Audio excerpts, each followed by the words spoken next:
अस्सलाम वालेकुम, मैं हूं आबिद अंदलीब। नाजरीन, लाइन ऑफ कंट्रोल से दो बहुत बड़ी खबरें मौसूल हुई हैं। एक तो सरहदी इलाकों के कुछ गांव खाली करवा लिए गए पाकिस्तान फौज की तरफ से, जबकि दूसरी तरफ इन कशीदा हालात में पाकिस्तान तहरीक इंसाफ के बायकाट के बाद बहुत ज़्यादा तनकीद शुरू हो गई है तहरीक इंसाफ के ऊपर, लेकिन एक जवाब आया इसके ऊपर, वो भी आपके सामने रखेंगे। और तुर्की की तरफ से इस जंगी माहौल में तुर्की की जानब से पाकिस्तान को मदद पहुंचना, तुर्की का जो पाकिस्तान की बंदरगाह के ऊपर तुर्की का जो बहरी बेड़ा है उसका पहुंचना, ये अपने अंदर एक बहुत बड़ा मैसेज रखता है। इसके ऊपर भी बात करेंगे। लेकिन असल बात जो है वो ये है कि ख़तरा आज भी बदस्तूर कायम है। लाइन ऑफ कंट्रोल पे आज भी अलर्ट है, आज भी अटैक हो सकता है। और आज हिंदुस्तान ने पाकिस्तान का एक जगह पे पानी भी बंद कर दिया है। पहले जो खबर सामने आई वो ये आई कि अब शायद हालात बेहतरी की तरफ जाएंगे, चूँकि पाकिस्तान के जो अक़वाम मुत्तहिदा के अंदर मंदूब हैं उनको भी पाकिस्तान ने ये कहा कि आप फौरी कोशिश करें कि अक़वाम मुत्तहिदा के सलामती कौंसिल का इजलास बुलाने के लिए इक़दामात करें। वज़ारत ख़ारजा ने आज एक बयान में कहा कि पाकिस्तान ने बाज़ाब्ता तौर पर ख़ित्ते की ताज़ा तरीन सूरत हाल पर अक़वाम मुत्तहिदा की सलामती कौंसिल को ब्रीफिंग देने का फ़ैसला किया। ये बहुत अच्छा और दानिशमंदाना इक़दाम है। लोग भी ये दावा कर रहे हैं कि हिंदुस्तान को ये आशीर्वाद हासिल है अमेरिका की जानिब से कि एक दफ़ा 1 to 1 हो जाएं पाकिस्तान और इंडिया, और शायद हिंदुस्तान इसके लिए सर पैर भी मार रहा है। वो भरपूर कोशिश कर रहा है कि अंदर घुसे, लेकिन उनको अंदर घुसने के लिए उनके पास वो टेक्निक नहीं है, वो घुस नहीं पा रहे हैं। वो 2-4 जगहों के ऊपर वो मुसलसल फ्लॉप भी हुए हैं। अच्छा, इस सब में पाकिस्तान भी हाथ पांव मार रहे हैं। पाकिस्तान सफारती सतह पे गो के बहुत अकेला है, ये हकीकत है, आपको माननी पड़ेगी। लेकिन ईरान के वज़ीर ख़ारजा के हवाले से ये खबर आ रही है कि कल वो अपने सरकारी दौरे के ऊपर पाकिस्तान तशरीफ़ ला रहे हैं। और जबकि दूसरी तरफ ये आज इसकी तस्दीक हुई है इस बात की कि पाकिस्तान के अंदर जितने भी डिप्लोमेटिक चैनल्स हैं पाकिस्तान ने उनको एक्टिव ज़रूर किया है, लेकिन शायद कोई बहुत बड़ा ब्रेक थ्रू नहीं हो सका। तो आज फिर एक इजलास या एक ब्रीफिंग हुई जिसके बाद ये फैसला किया गया कि अब टिट फॉर टेट होगा, अब हिंदुस्तान को भरपूर जवाब दिया जाएगा। और उसी के पेश नज़र अब बकौल शफकत कुरैशी साहब के हमारे दोस्त हैं, वो ये कहते हैं कि कल भावल नगर जिस सरहदी गांव से रेंजर्स एहलकार अगवा हुआ था, आज फौज ने गिरदो नवा के तमाम गांव खाली करवा दिए। ये भी हो सकता है उन्होंने 3 जो गांव थे वहाँ के नाम भी लिखे, बाजिक और दूसरे उससे मुत्तसिल जो गांव थे। ये भी हो सकता है कि आज कुछ वहाँ पे हमारी तरफ से कोई एक्शन लिया जाए। लेकिन ये अब तहरीक इंसाफ के ऊपर तनकीद है कि आप जब इतना ज़्यादा हालात गंभीर हो गए, हम जगह जगह फ्रंट फुट के ऊपर खड़े हैं, लड़ रहे हैं, तो आपने भाई पार्टिसिपेट क्यों नहीं किया।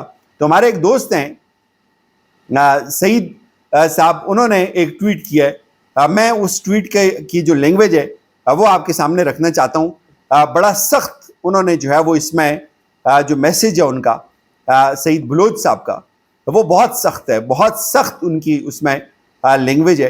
उन्होंने कहा जी कि 6 माह से सियासी क़यादत से मुलाकात नहीं करने दी जा रही, 1.5 माह से बहनों को नहीं मिलने दिया जा रहा, इमरान खान के तबी मुआयने नहीं किए जा रहे, उसकी सेहत और सलामती की वजह से उसकी बहनें परेशान हैं।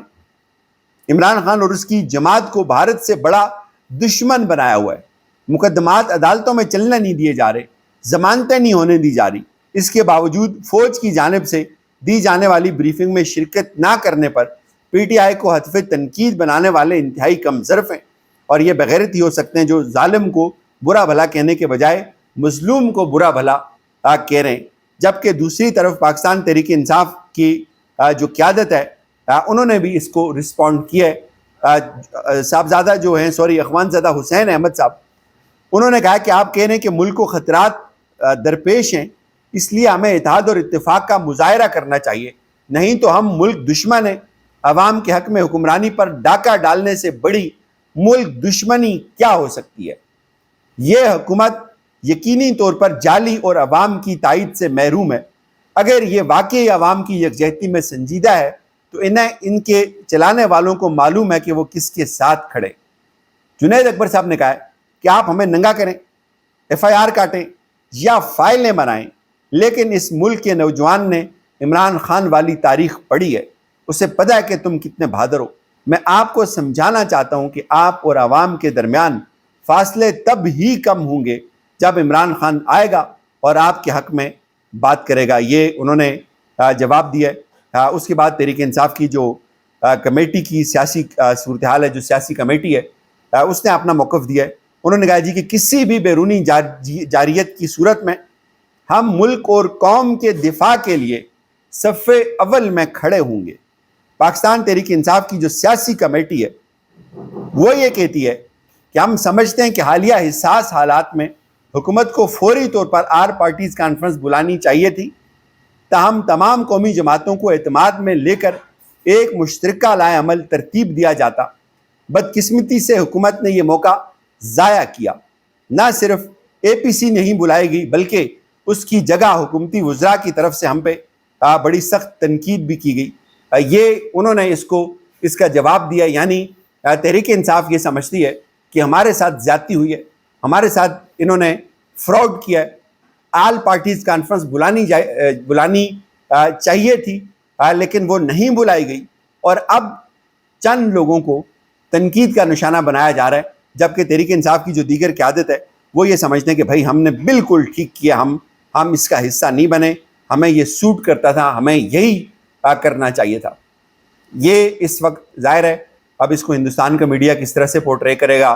حقیقت تو ہے بھائی کہ ہمارا جو اندرونی معاملات ہیں وہ کافی بکھرے ہوئے ہیں، لیکن اس سب کے باوجود ترکی کی جانب سے ان حالات میں پاکستان کے ساتھ اظہار یکجہتی کرنا اور ترک بحری جہاز کا کراچی پہنچنا، یہ ایک بڑی اس کو حوصلے کی خبر سے جوڑا جا سکتا ہے کہ بھائی ترکی، اس کو پورٹرے بھی ایسے کیا جا رہا ہے کہ اس وقت جو ہے وہ پاکستان کے ساتھ کھڑا ہے، ترکی نے پاکستان کو جو ہے وہ سپورٹ کیا۔ لیکن میرا ایک سوال ہے یہاں پہ، دیکھیں ہم ترکی کے ساتھ اس لیے تو نہیں ہے کہ ہم اس خلافت عثمانیہ کا جو ہے وہ ریوائول کرنے میں طیب اردگان کی مدد کریں گے۔